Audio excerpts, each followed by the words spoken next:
Hi, I'm Trish Stuart. Today we're going to be working with shaving cream again, and we're going to do this with stencils that we've made. The stencil is actually going to become a mask, and I made it out of Totally Stable. This is awesome. I had never tried this before. I've always used freezer paper, but I really like this. It's a little lighter weight. It presses just like freezer paper to your image. But the cool thing is I can get it in different color, white or black, and I can use it as a stabilizer when I do my thread painting. So it's not just a one-dimensional type of a thing. Right now, you can see that I cut my mask out of the Totally Stable. This is the part that I want to color first. This is the center of the flower. And I've traced the images in here, and this center portion is going to be white and yellow. Because I'm going to be doing this pink, I don't want to do pink in this area and end up with an overlay of pink and yellow, because of course pink and yellow, being transparent colors, will make orange when you see it if I do that. So you want to mask that off. I'm also masking off the background because I want a nice, clean, sharp edge on my work. We're going to mix up the shaving cream so that our base has a color in it. Shaving cream by itself, when you put it on your fabric, is going to appear to be clear. And since I want pink petals, I'm taking cherry pink and I'm putting it on the shaving foam. Then I'm going to take my tongue depressor or my craft stick, whichever one you happen to have, and mix it in so that I have a base color of pink in here. Then I'm going to flatten it. If you want a darker color, of course, apply more ink. This is going to be very pale. Then I want to put a little bit more of the cherry pink in it, in dots. And then I'm going to add white because I want little white veins coming up in the petals. When you are putting this on, you want to wait. You'll see some of these are already getting dull, and that's what you want to wait for. It takes a couple minutes. We're going to just let it sit until it gets dull, and then I'm just going to marble around here so that it's ready to go. I'll show you what it looks like in about 2 minutes. Okay, I let it dry. I simply took my stir stick and ran it through the little pieces of ink so that you can get this swirl effect. And now I want to pick this up using my craft sponge brush. And I want to stroke this on so that it goes in the direction that the petals grow, which they grow out from the base center of the flower. So we're going to take some of this, pick it up, and I'm going to stroke in this direction. Then I'm going to do it again and stroke.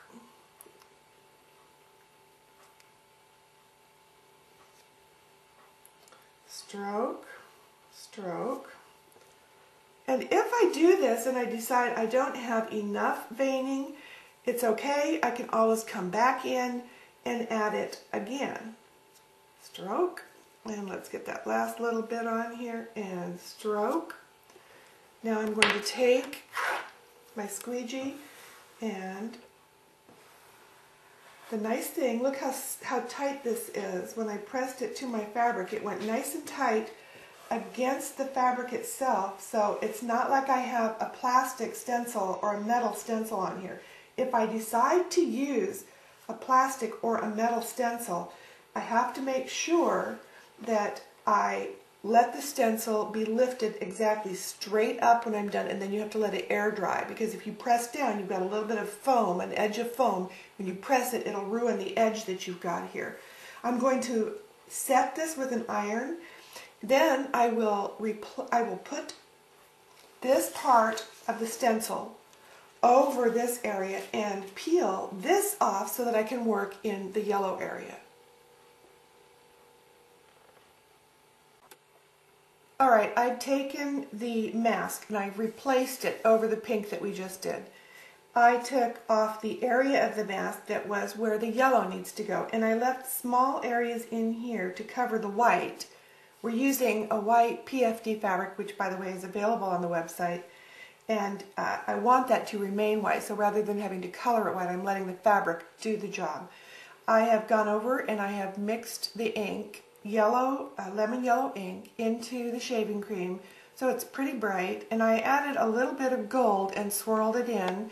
It's almost the same color, so it's not going to be real obvious.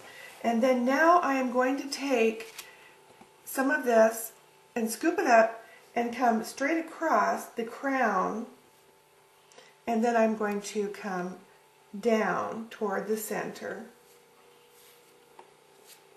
Then let's just go ahead, squeegee this off.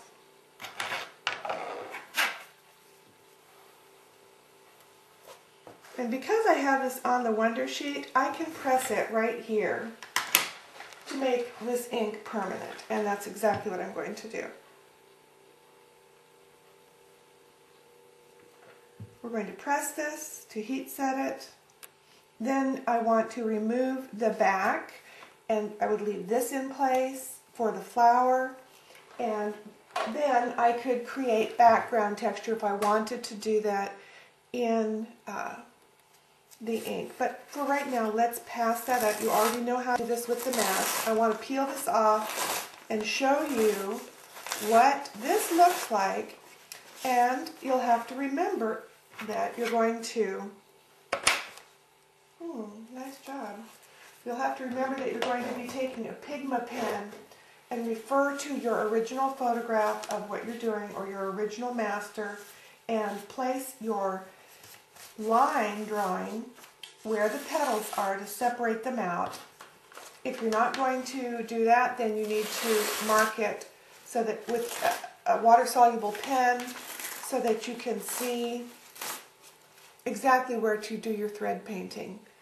We'll be back in just a minute when I get this off. Okay, here it is completed.